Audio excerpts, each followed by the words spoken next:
Bonjour tout le monde, j'espère que vous allez bien aujourd'hui. Aujourd'hui, nous allons passer à travers une question concernant une loi normale.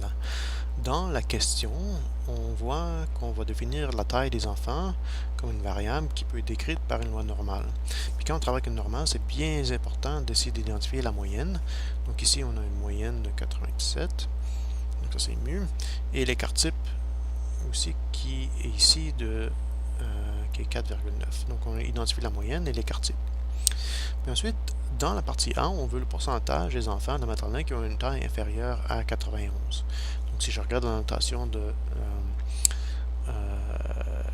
la solution, on veut P, qui est la proportion des tailles, qui est X ici. Donc X, on a défini comme la taille des enfants de la maternelle.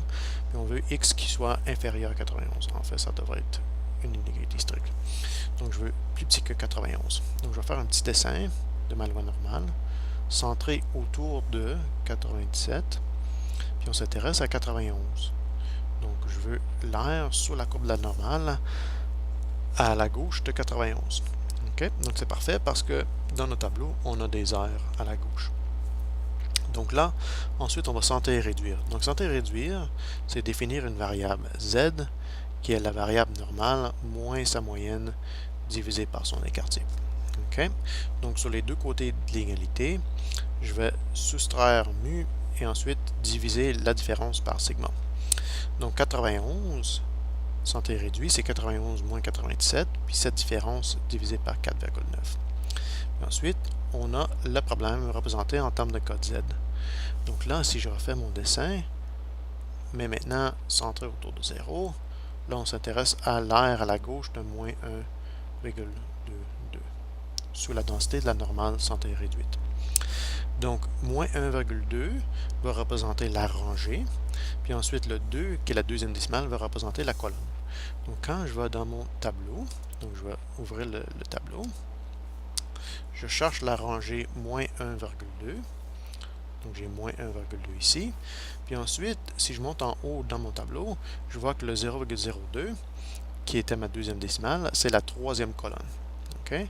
Donc, dans ma rangée, je vais aller dans la troisième colonne, et j'ai 0,1112.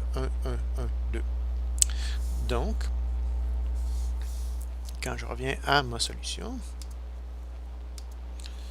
je vois que mes chances qu'un code Z soit inférieur à moins 1,22, c'est 0,1112.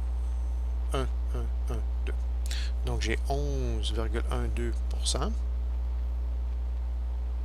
des étudiants de la maternelle qui ont une taille inférieure à 91. Là, ensuite, en B et C, c'est des questions de quantile. Au lieu de trouver des proportions, on nous donne des proportions, puis on veut trouver des quantités correspondantes. En B, nous voulons trouver, en fait, si je reviens à la question, dans quel intervalle a-t-on 80% des tailles du milieu, donc c'est 80% central, pour les élèves de la maternelle. Okay? Donc ici, je vais faire un petit dessin encore. Donc, j'ai ma loi symétrique centrée autour de la moyenne qui est 97. Je veux construire un intervalle. Je vais appeler l'intervalle A, AB. Et je veux 80% entre ces deux valeurs.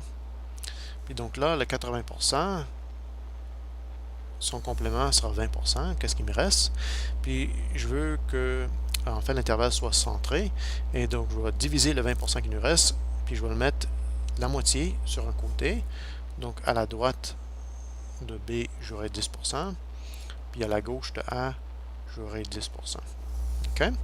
Donc là, je cherche des quantiles associés à 10% et à 90%, si on pense en termes d'air à la gauche. OK? Donc, à la gauche de A, j'ai 10%. Puis à la gauche de B, j'ai 90%. Donc, on va aller dans nos tableaux, puis essayer de trouver les codes Z qui correspondent à 10% et 90%. Donc, je vais aller premièrement dans le premier tableau pour les valeurs négatives. Puis là, je vais essayer de trouver 10%, ou au moins les valeurs les plus proches possibles de 10%. Donc, si je vais dans la rangée pour moins 1,2, je vois 10,03% qui est un peu trop grand et 9,85% qui est un peu trop petit. Et si je regarde à la quatrième décimale, en fait, je vois que je suis à 3 unités si je considère le 10,03%, et je suis à 15 unités du 10% si je considère le 9,5%. Donc le plus proche de 10%, c'est en fait 0,1003. Ça correspond à z égale à moins 1,2. Ça, c'est pour la rangée. Puis ensuite, si je monte dans la colonne, en fait, je vais voir que c'est la colonne pour le 8.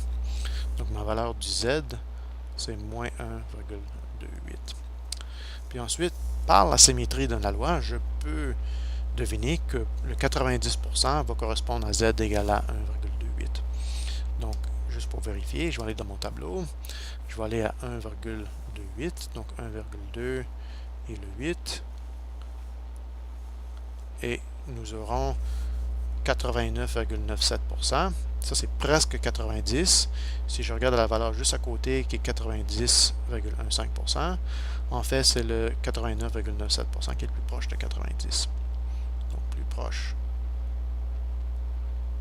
de 0,9. Donc, la valeur Z, ou la cote Z qui correspond à 90%, c'est Z qui est égal à 1,28. Donc là, j'ai mes deux codes Z. Donc, je vais revenir à mon solutionnaire. OK, donc ça, c'est les codes Z.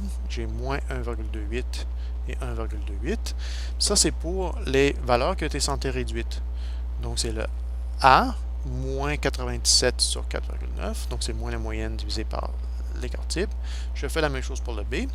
Puis ensuite, on va isoler les valeurs de A et B. Et j'obtiens une valeur de 90,728 pour A et 103,272 pour B.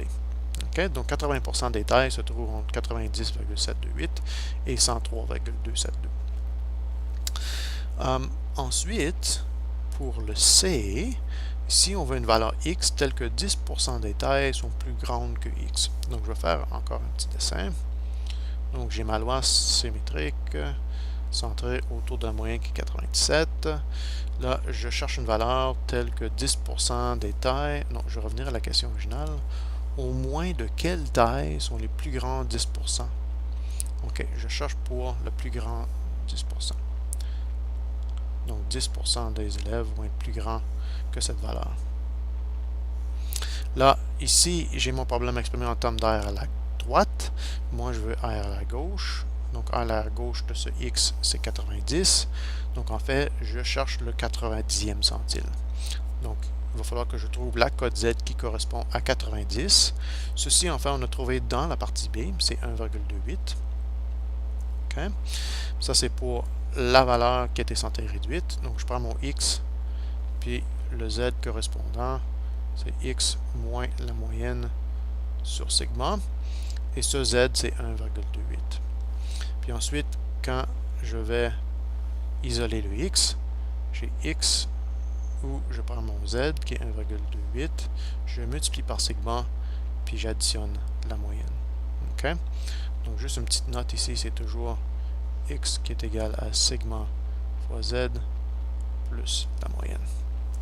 Puis ensuite, on va obtenir, dans notre cas, 103,272. OK?